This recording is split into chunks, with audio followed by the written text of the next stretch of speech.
Laurent Nunez, vous êtes préfet de police de Paris. C'est à Paris que le nombre d'actes antisémites est le plus important par rapport au reste du territoire français. Vous le savez, j'ai reçu il y a 2 jours l'imam de la mosquée de Paris qui demandait à voir les actes antisémites au-delà du chiffre. Et au fond, si on le prend au mot, quels sont ces actes? Combien aujourd'hui? Qu'est-ce que ça représente? Qui les commet? Est-ce que ce sont des signalements? Est-ce que ce sont des actes? Est-ce que ce sont des plaintes? Je voudrais qu'on prenne le temps ensemble de comprendre de quoi il s'agit. D'abord le chiffre, le tout dernier chiffre, combien d'actes?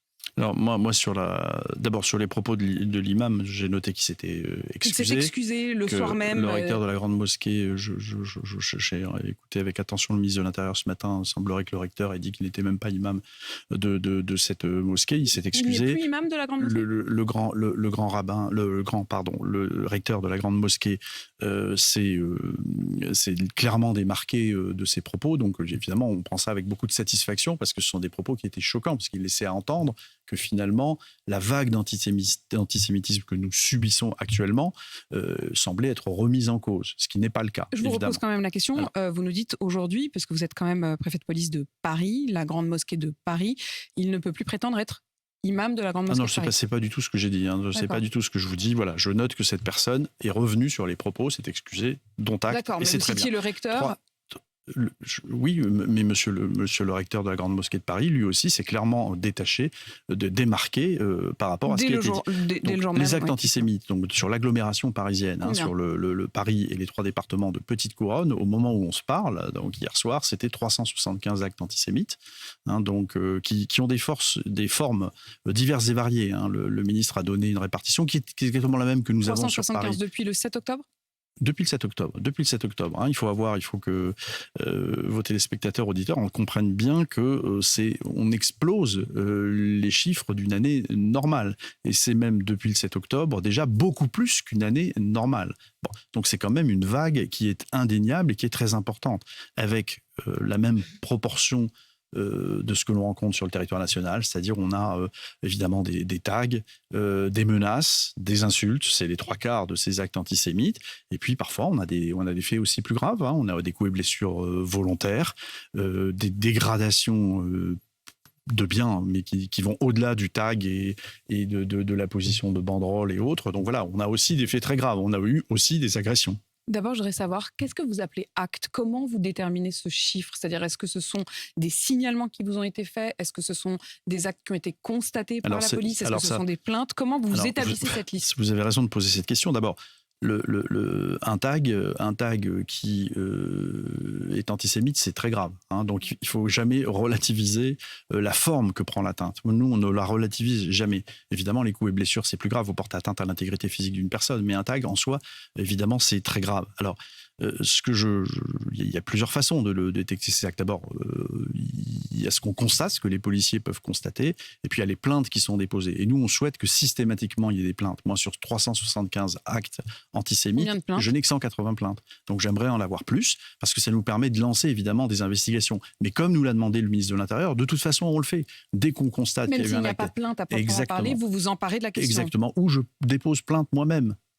Comme ça a été fait pour ces jeunes qui, sur la ligne 3 du métro, ont chanté et tenu des propos clairement antisémites. On va y revenir sur ces jeunes parce que des interpellations ont eu lieu, mais je voudrais vraiment comprendre de quoi on parle. Donc, on a bien compris que quand vous nous parlez d'actes, il ne s'agit pas forcément formellement de plainte. Pas forcément, effectivement. Et elles vous sont signalées, ces actes vous sont signalés par tout un chacun.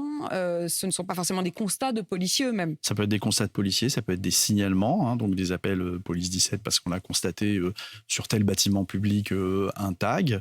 Voilà. Et pour les faits les plus graves, évidemment, il y a toujours des plaintes. Il y a toujours des plaintes. Et puis ça peut être aussi, j'insiste, des détections qui sont faites sur les réseaux sociaux.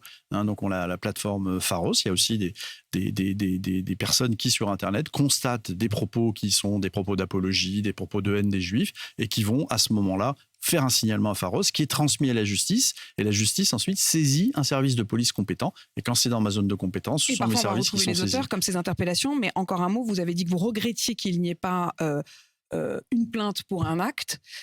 Qu'est-ce qui fait que les plaintes ne sont parfois pas déposées? Est-ce que ça veut dire que c'est une crainte peut-être de déposer plainte? Est-ce que c'est le sentiment que finalement, voilà, c'est comme ça, une forme de se disant il n'y a rien à faire? Qu'est-ce qui motive la non-plainte? Je ne sais pas. Je sais qu'il faut porter plainte. C'est vrai que parfois, J'ose espérer que ce n'est pas la crainte. J'ose espérer que ce n'est pas la crainte, puisque la police est là pour protéger, pour mener les investigations.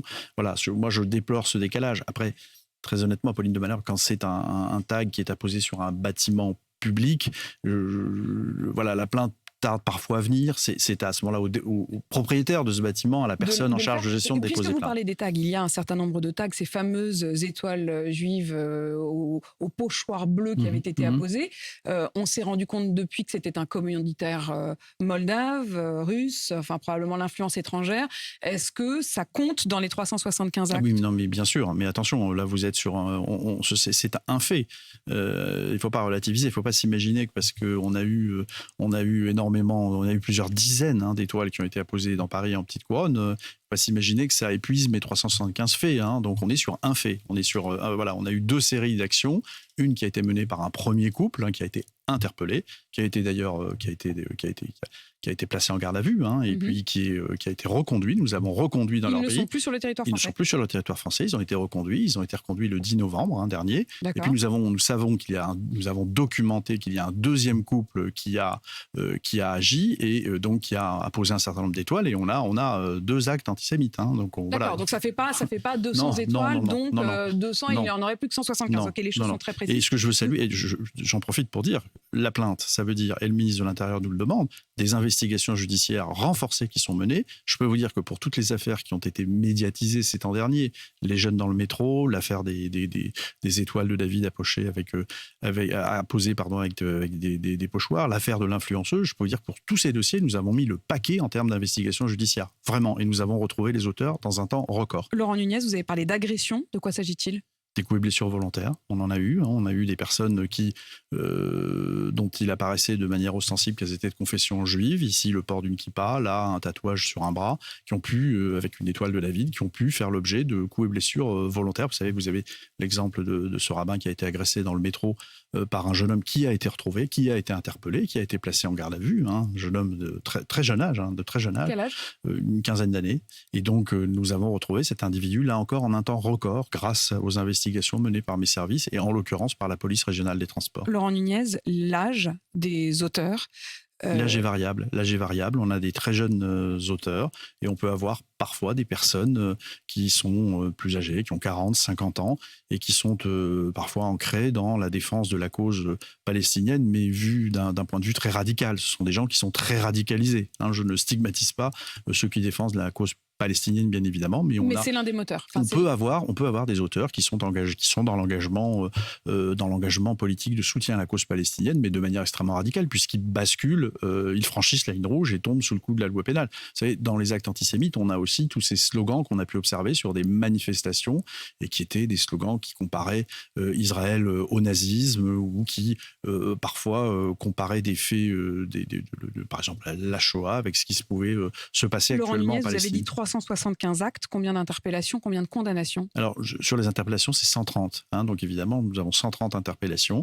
Alors, je n'ai pas le détail des condamnations. C'est l'affaire de la justice. Moi, mon travail, c'est de faire en sorte que les policiers, sous le contrôle des parquets, retrouvent très vite les auteurs. Et en général, c'est fait très rapidement. Et vraiment, ce sont vraiment des sujets que nous prenons très au sérieux.